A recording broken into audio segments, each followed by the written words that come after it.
Of cyclists killing one and injuring two others in Centurion, Gauteng this morning. The incident happened in Centurion on the R55 just after 6 o'clock this morning. Our reporter Sipho Stuurman is on the scene for us. Sipho, what have you learnt? Well, a very good morning to you and our viewers at home. We're coming from the R55 here in Centurion, which is close to Lodium, Pretoria West, and we are actually on the scene of the accident where a motorist ran through a group of cyclists. We understand it was a group of 10. One was unfortunately killed in that incident, and about two of the cyclists were then injured and taken to nearby health facilities. And if you just look here, you can just still see, the remains of the accident. The number plate of the vehicle that was involved in the accident is still here, Blaine. The side view mirror is also still here.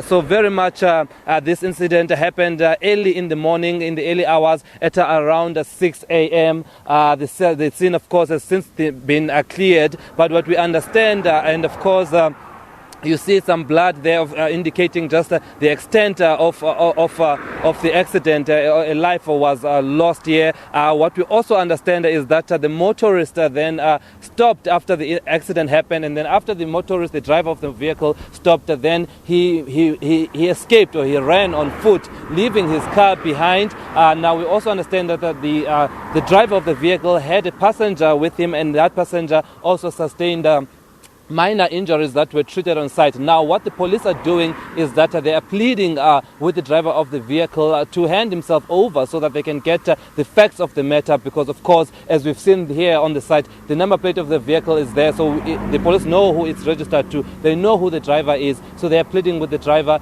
to come on board and hand himself over, Blaine. That number plate there, it's just a matter of time till they get to the alleged perpetrator of this alleged crime. What do you know in terms of this? You spoke about the person did stop and then ran out on foot. Who are we learning this information from? Was there witnesses there?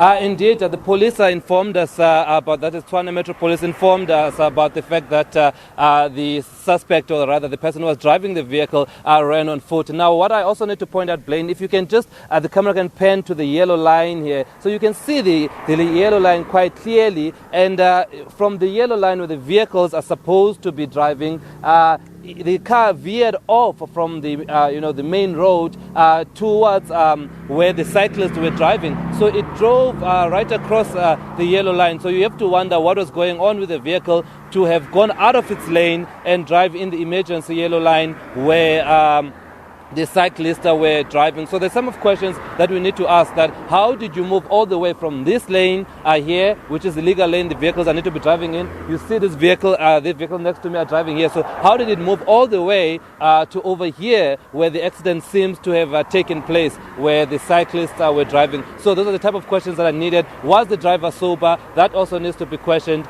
So those are some of the questions that the police need to find out. But we know that the driver ran off on foot, leaving his vehicle behind, leaving a passenger that he was driving with in the vehicle as well. That passenger, we understand, also sustained minor injuries.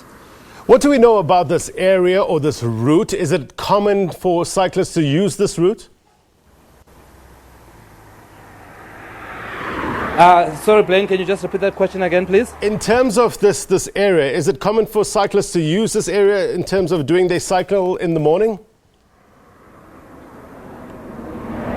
Yeah, this is a very popular area, Blaine, with cyclists. The Zwartkops race course is quite here. It's quite a beautiful scenery for cyclists. They use it quite often. Even as we were driving here, we saw some cyclists still, driving here. And there's the very wide yellow lane, which is supposed to offer cyclists protection from any potential accidents. But we know that this road has a history of cyclists being run by vehicles. But certainly, I mean, you look at this, all of this is the yellow lane where cyclists are supposed to be driving safely. So it must take something for a vehicle to have gotten out of that lane to come through all the way where the cyclists are cycling. But of course, it's a popular route. I mentioned to you as we were coming through here, a number of cyclists were already on this route cycling as they normally do, especially on weekends or on holidays such as this. There's a lot of greenery around, so it's quite it's a good sight for cyclists that always come and enjoy the activities. But yes, the accident site is, you can still see the remains, the side view mirrors are still here. So very much it paints a picture of a fatal accident that took place this morning, and 2 cyclists were injured, and luckily only 1 life was lost, sadly rather. But the 7 other cyclists that were part of this group are said to be safe, and just 1 passenger was injured who was driving along with the driver that ran on foot. Still lots of questions that needs answers. Sipho Stuurman, thank you very much indeed for your reporting. Let's get some of those answers now on the latest with this regards to this hit and run. We cross to Tshwane Metro Department Police Spokesperson Isaac Mahamba, who joins us via the telephone line. Isaac, thank you very much indeed for coming to us. And I guess we need some answers with regards to this. What do we know so far about this incident? Good morning, Blake, and to your viewers. We, as police, we don't want to speculate. We want to gather facts. Hence, we and SAPS, we are still gathering them, and as soon as we have them, we'll be able to issue further statements. But we're still sticking to our earlier statement to say we are appealing to the driver of that particular white test to hand himself over to us as authorities. He'll be the one who will be able to give us answers that we are looking for. Yeah. So we know that a key piece of evidence was left behind, which was the number plate. So I'm assuming it'll be pretty easy to track him or her down, isn't it? We are following up some leads. We are following up some leads as police, and we are able to say at this stage, yes, there are some information that we are following. And hence we are saying at this stage that he should come to us to help us to investigate this scene further. And we will be able, or I believe that through him, we might be able to know exactly what happened. At this stage, you don't want to speculate about where was he driving, how, and the likes. And yes, we are also appealing to the members of the public to continue. There are some who came forward with information, but we want to make sure that we don't lose any contact, we don't lose any information from the members of the public.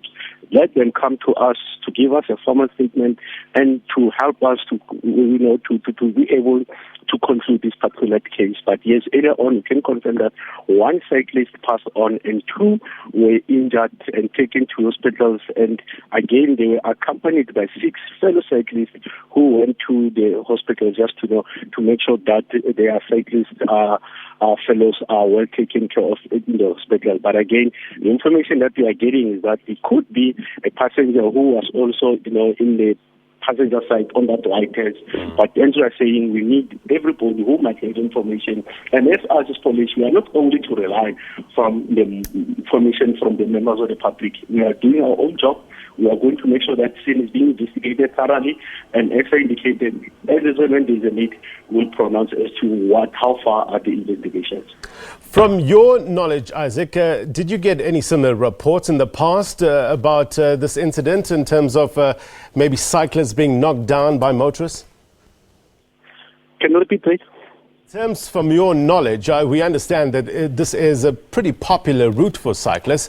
In the past, have you received any similar reports about similar incidences? Look, I'm begging to hear you, but I presume you're asking about the road. Is it a road that is being used mostly by cyclists? Yes. The cyclists use often this road, and hence we're appealing to the members of the collective to say when they drive, they should be always on the lookout of the possible pedestrians that will be moving around the street, of the possible pedestrians that are always on the roads. It's a responsibility of the driver to make sure that we take care of our fellow pedestrians and cyclists. The road is always being used not by only one individual, so being motorists. All of us, we have to make sure that we bring our part to make sure that always our roads are safe. I just want to throw in one more question to you. I hope you can hear me. With regards to the rules of the road and when cyclists or where cyclists are allowed to cycle, in this particular stretch of road, are cyclists allowed in this area? I'm battling to hear you back. Honestly, I'm struggling to hear you, your questions. You know what? We'll try to get you back on a better line, maybe a little later on. If you can call back, I'll really appreciate that. Okay, let's leave it there. Isaac Mahamba, thank you very much indeed for that update. It's with regards to the story that we've been following. It's hit and run. We'll try to get Isaac back on a better line just to find out about the rules of the road and how it deals with cyclists.